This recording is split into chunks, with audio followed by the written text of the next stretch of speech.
Le deuxième cas d'usage, merci à Isabelle et à Georg d'être présents.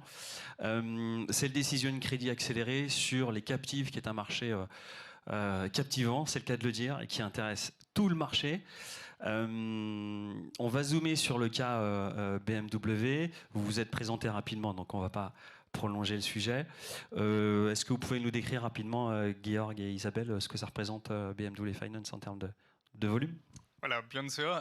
Donc BMW, vous connaissez, on vend à peu près 2,5 millions de voitures par an au niveau global, dont presque 1 million ici en Europe.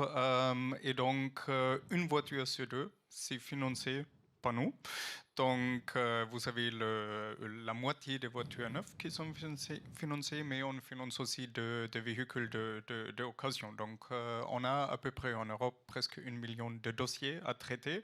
Ici en France, on est présent depuis 35 ans avec une entreprise qui a à peu près 200 collaborateurs proches de Paris et on traite 70 000 de dossiers de financement chaque an. Donc, c'est un volume qui est assez impactant. Et ce qui est important pour nos clients est une expérience qui est fluide, mais qui est surtout rapide. Parce que quand on a choisi la voiture, donc on veut avoir le financement le plus vite possible. Donc, c'est important. À l'un côté, c'est important d'être très rapide, très fluide. À l'autre côté, on veut être conforme, on veut pas accepter de fraude, on veut éviter de risques. Donc, il y a toujours cette balance. Et donc, on est toujours en train de chercher de moyens d'innovation pour avoir des outils et des partenaires qui peuvent nous aider à faire les deux en même temps. Donc, d'être plus rapide à l'un côté, mais d'éviter de risques à l'autre. Mais Isabelle, ça c'est plutôt chez toi, n'est-ce pas? Ouais. Merci Georg pour ces détails. Et côté traitement des dossiers, justement, ça se passe comment? Enfin, comment les étapes d'un dossier. Donc, on est une captive, donc forcément, on est en vente indirecte. Donc, nous, on a une agence chez nous, on travaille avec Majorel sur la première étape des dossiers de constitution de financement. Mais aussi, j'ai une équipe d'analyse crédit qui est là aussi pour finaliser des accords en fonction des profils des clients. Donc, les étapes, elles sont très simples. L'identification du client, elle est faite par le concessionnaire en priorité. Et donc, nous, ce qu'il va recevoir du client, on est capable aussi d'identifier, de s'assurer que toute l'identification client, elle est conforme, elle est réglementée. Le scoring crédit, tout le monde connaît le milieu bancaire, on a tous un scoring auprès de notre banque, donc c'est notre scoring crédit, c'est notre propre scoring crédit qui, en fonction du profil du client, nous donne une exposition faible ou élevée, dont le DSA, dont on parlait tout à l'heure avec Cédric. Vérification des documents, donc ça c'est important. Comment le profil, le client tel qu'il est envoyé par le concessionnaire et les documents que nous avons à disposition sont cohérents, consistants. C'est-à-dire que s'il nous le dit qu'il est cadre supérieur ou qu'il travaille dans telle société et qu'il est en CDI et qu'il travaille depuis 12 ans, est-ce que je vois bien ces informations sur les bulletins de salaire? Est-ce que mon relevé d'imposition est le dernier? Donc la vérification des documents, elle est très importante pour, quelque part, pour entériner la décision. Et finalement, on arrive à la décision crédit. Donc, on parlait à peu près Georg, vous parlez à peu près de 70 000 dossiers. Sachez qu'à peu près, il y a 90% des dossiers qui sont quand même acceptés. Mais certains, et il y a la moitié qui arrive auprès de l'équipe, donc de l'équipe d'analyse crédit. Donc, ça veut dire quoi? Ça veut dire qu'on a besoin d'affiner l'analyse pour s'assurer que l'octroi du financement, en fonction du profil, en fonction du score crédit, on peut aller facilement et pérenniser et avoir un nouveau client ou renouveler un client en BMW Mini et Motorrad, puisque c'est vrai qu'on a eu la question lors du déjeuner. Donc voilà, donc ce sont nos portefeuilles. Donc voilà, c'est à peu près, et aujourd'hui on a à peu près 120 000 clients et des durées de contrat à peu près de 3 ans. Donc voilà, vous avez à peu près, on renouvelle entre 45 000 et 50 000 contrats par an. Donc 90% de dossiers qui passent assez rapidement. Qui passent, voilà. Plus ou moins rapidement. Donc ça fait partie des clés, c'est exactement. Ça. Et un certain nombre sur les 10%, 50%, donc 5%, qui vont faire l'objet d'une analyse plus poussée, puisque finalement, ils pourraient peut-être passer en financement, mais ça demande le regard de quelqu'un. Tout à fait. On a la moitié de la production qui est revue par les analystes. Ouais. C'est énorme. Et le rôle de Majorel là-dedans? Les autres 50%. Les autres 50%. donc, essentiellement la vérification des documents, la détection de fraude. Oui. nous aider sur la détection de fraude, la partie vérification documentaire sur les documents obligatoires, donc avec les allers-retours avec le concessionnaire, pour s'assurer que le dossier est bien complet. Oui. Vraiment, voilà, c'est la conformité et la complétude majorelle pour les dossiers, Très bien. pour nous assurer que quand ça arrive auprès des analystes, ils se concentrent sur l'analyse et pas sur les autres documents. Et potentiellement peuvent demander d'autres documents, où Ouais. l'open banking nous a aidés sur cette partie-là. Tout à fait.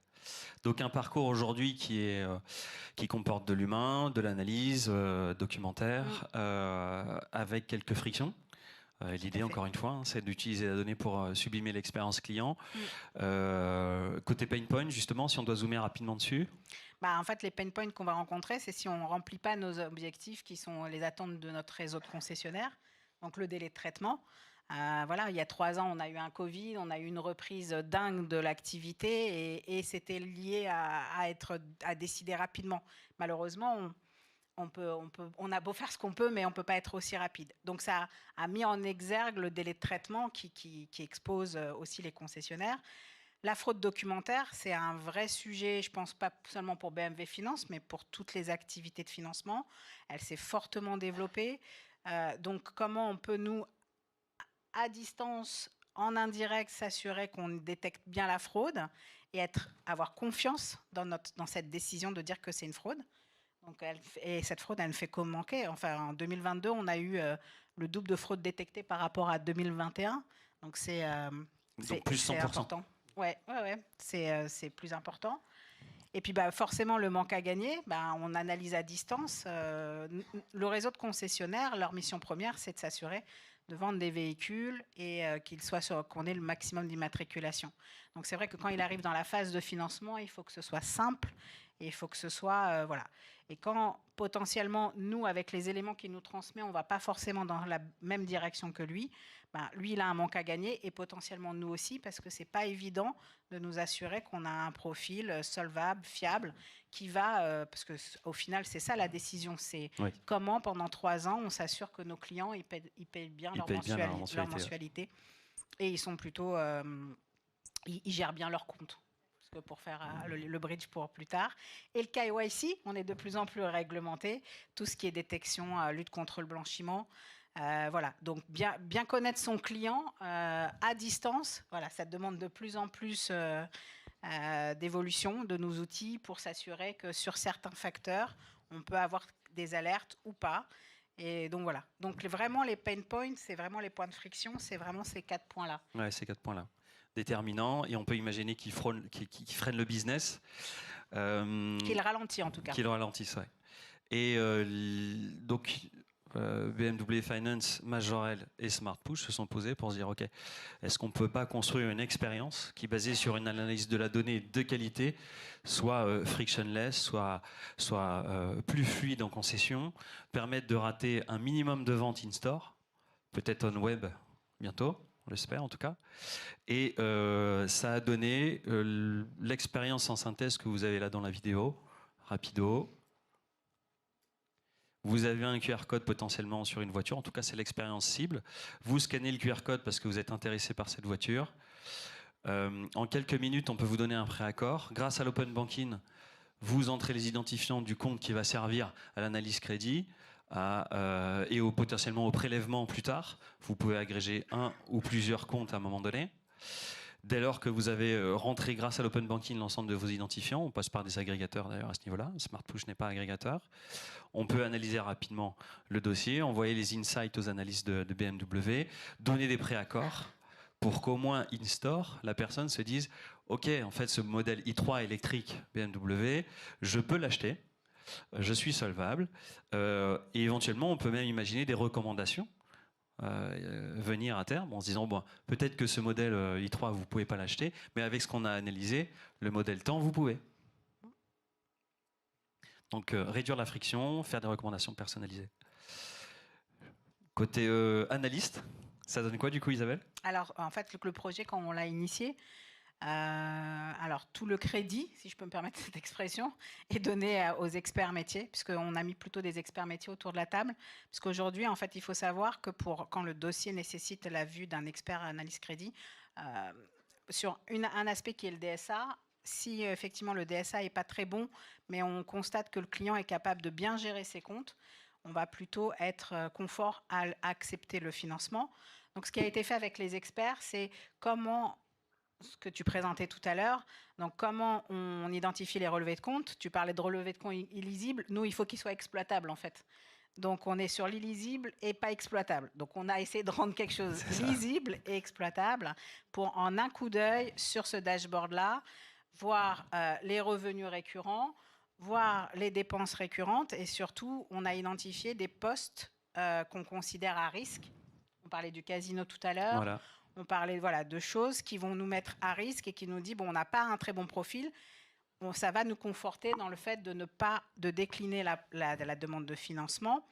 Et on a décidé de le lancer là. On l'a lancé début avril. Ouais. Et pour l'instant, on ne sollicite que les clients qui arrivent chez nous avec un profil très risqué.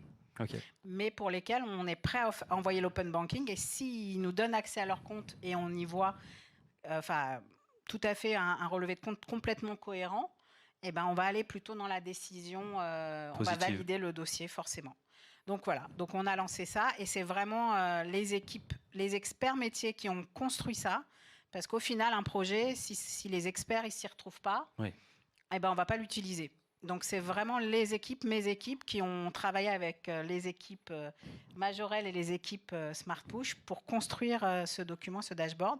Et je trouve que le résultat est assez concluant.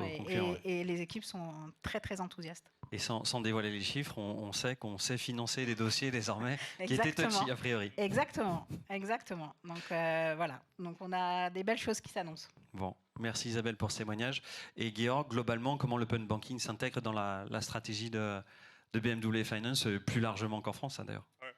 Oui, le open banking, cette expérience frictionless rapide, c'est très important aujourd'hui déjà, comme Isabelle a expliqué, mais c'est encore plus important demain parce que notre vision à terme de BMW au niveau global, c'est que 25% des ventes des automobiles vont être 100% en ligne. Donc aujourd'hui, il y a toujours la possibilité d'aller à un concessionnaire avec ses pièces et donner des pièces en papier avec tous les problèmes que vous avez bien décrits au concessionnaire. Demain, pour 25% des clients, il va avoir un parcours qui est 100% en ligne. Donc des outils comme Open Banking, ils vont être encore plus importants et cette expérience frictionless, fluide, simple, avec de confiance, ça va encore gagner en importance. Donc le partenariat avec Majorel et Smart Push, c'est pour nous, c'est la base pour l'avenir, dans un avenir avec un parcours 100% en ligne. Super, donc sur 2 millions de véhicules à échelle planétaire, si j'ai bien les chiffres. 2,5 même. 2,5, voilà. Ouais, donc ça fait pas mal avec de la volume. croissance, 2,5, 25%, c'est plus de 500 000, full digital. Yes. Voilà. Donc open banking, on a du taf encore.